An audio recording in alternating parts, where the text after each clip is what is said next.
خود غرضی، دوستوں کی منافقت اور مطلب پرستی غرض ہر طرح کی اچھی بری چیز محسوس ہوتی ہے۔ اس لیے ہمہ وقت دوسروں کو یہ درس دینا چھوڑ دیں کہ تم پرواہ مت کرو یا جو جیسا کرتا ہے ویسا کرو۔ ہر انسان ایک الگ زون اور فریکوینسی میں تیر رہا ہے، سب ایک جیسے نہیں ہوتے، کچھ جیسے کو تیسا کے اصول پر کام کرتے ہیں، کچھ منافقت سے کام لیتے ہیں، کچھ اپنی ہی اچھائی کے ہاتھوں ذلیل ہوتے رہتے ہیں۔ ہر انسان مختلف ہے، بس ایک کام کیجئے، جتنا ہو سکے خاموشی اختیار کیجئے، کمفرٹ زون میں فٹ کیجئے۔ اس طرح کا ایک بادشاہ کا واقعہ ہے، منسا موسیٰ، تاریخ انسانی کا امیر ترین شخص۔ منسا موسیٰ سلطنت مالی کا سب سے مشہور اور نیک نام حکمران رہا ہے، جس سے سن 1312 عیسوی سے سن 1337 تک حکومت کی۔ اسے نہ صرف قرون وسطی بلکہ انسانی تاریخ کا سب سے دولت مند فرد قرار دیا گیا ہے۔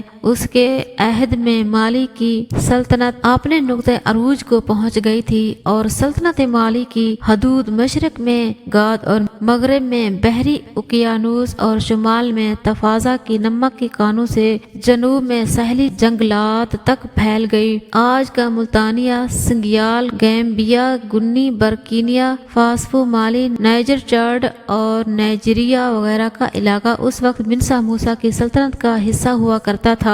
منسا موسیٰ امیر of Mali, lord of the mines of Wangara جیسے القابات سے مشہور تھا۔ انہوں نے مالی کی سلطنت پر اس دور میں حکومت کی جب وہ معدنیات اور بطور خاص سونے کے ذخیرے سے مالا مال تھا۔ یہی وہ وقت تھا جب پوری دنیا میں سونے کی مانگ اپنے عروج پر تھی۔ ان کا اصل نام موسیٰ کیتا اول تھا، مگر تخت نشین ہونے کے باوجود وہ منسا کہلائے، جس کا مطلب بادشاہ ہے۔ منسا موسیٰ کی دولت کا آج کے دور میں تخمینہ لگانا مشکل ہے، پھر بھی ایک اندازے کے مطابق ان کی دولت تقریباً 400 ارب امریکی ڈالر کے برابر تھی۔ منسا موسیٰ کا سفر حج۔ منسا موسیٰ کے دور حکومت کی مشہور ترین کہانی ان کا دورہ حج ہے۔ اس سفر میں منسا موسیٰ نے تقریباً 6500 کلومیٹر کا فاصلہ طے کیا تھا۔ واقعہ یہ ہے کہ جب منسا موسیٰ کو دیکھنے کی خواہش رکھنے والے ان سے ملنے گئے تو ان کے قافلے کو ہی دیکھ کر دنگ رہ گئے۔ لوگوں نے دیکھا کہ منسا موسیٰ کے کارواں میں تقریباً 60,000 افراد شامل تھے، جن میں سے 12,000 ان کے ذاتی پیروکار تھے۔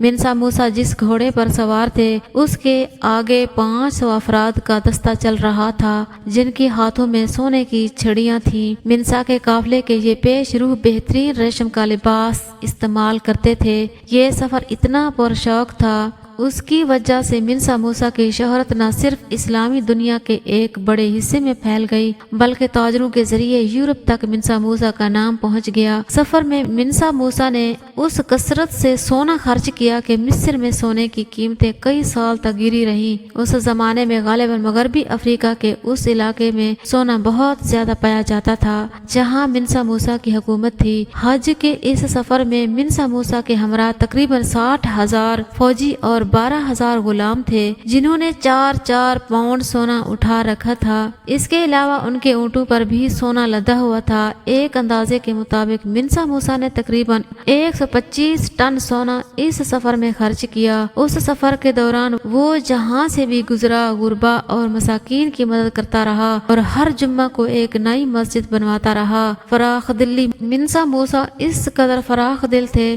کہ جب مصر سے گزرے تو یہ کہا جاتا ہے کہ انہوں نے غریبوں کو اتنے دیے کہ علاقے میں افراد زر ہو گیا۔ منسا موسیٰ مکہ معظمہ میں ایک اندلسی معمار ابو اسحاق ابراہیم الساحلی کو اپنے ساتھ لایا، جس نے بادشاہ کے حکم سے گاد اور ٹمبکٹو میں پختہ اینٹوں کی 2 مساجد اور ٹمبکٹو میں ایک محل تعمیر کیا۔ منسا موسیٰ کے زمانے میں مالی کے پہلی مرتبہ بیرونی ممالک سے تعلقات قائم ہوئے۔ منسا موسیٰ کے بعد مالی کی سلطنت کا زوال شروع ہو گیا۔ ایک ایک کر کے تمام علاقے ہاتھ سے نکل گئے اور تقریباً سن 1854 میں شہر گاد کے سنگائی حکمران نے مالی کی سلطنت کا خاتمہ کر دیا۔ مشہور سیاح ابن بطوطہ نے اسی منسا موسیٰ کے بھائی سلمان بن ابو بکر کی حکومت کے دوران مالی کی مملکت میں 1 سال سے زیادہ قیام کیا اور ٹمبکٹو کی بھی سیر کی اور علاقے کی مالی خوشحالی اور امن و امان کی تعریف بھی کی۔